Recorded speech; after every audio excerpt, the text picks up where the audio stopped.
I guess as a child, I always wanted to be an architect. I think as early as like 8 years old.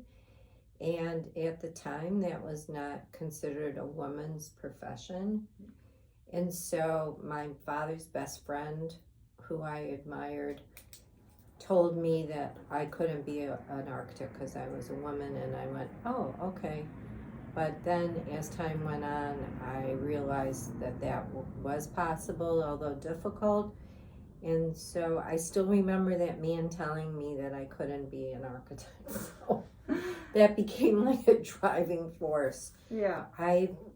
Like Giovanna, I didn't have a role model. I didn't know any architects, but my parents sent me on an exchange student program when I was 13 to Italy. Oh, wow. And the family that I lived with had a daughter the same age. And they took me all over Italy and we saw all the buildings. And that made a huge impression on me. And after being there, I was really inspired to be a creator of building. Well, my mother was British and she was Irish Catholic, and my father was from New York, Brooklyn, and he was an Orthodox Jew, so it couldn't be more diverse. And they were very open-minded people, and they never said anything, don't go with this person, don't go with that person. Everyone was always welcome in our house. Mm-hmm. And I've lived my life in that sense, that to look at each person with their individual characteristics and not make blanket statements about people. And so in my practice, I've had such diverse people work with us.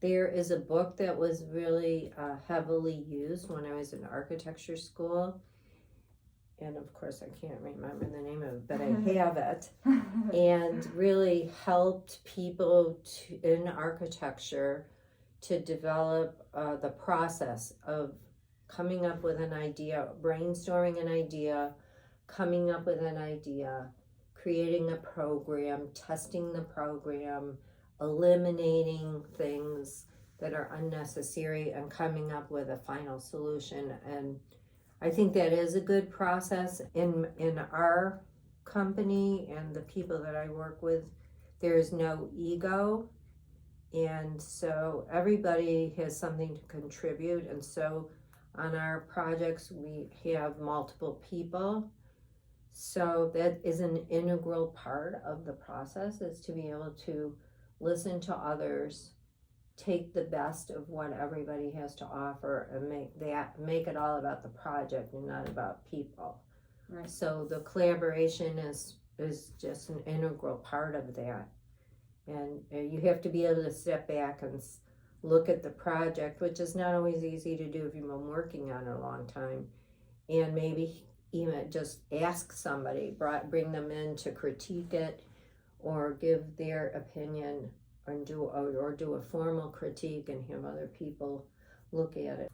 Looking at his work, it's to me reminiscent of the Bauhaus influence in the 1920s, which I am heavily influenced by, which was very geometric and planar and often plain, but I have really relied heavily on exterior materials and massing. To be a small firm is challenging because there are so many large firms. Mm-hmm. So clearly it's hard to come up with a differentiator. I've gone to a lot of workshops, and one of the key messages that they ensue is, what is your differentiator? What sets your firm apart from other firms?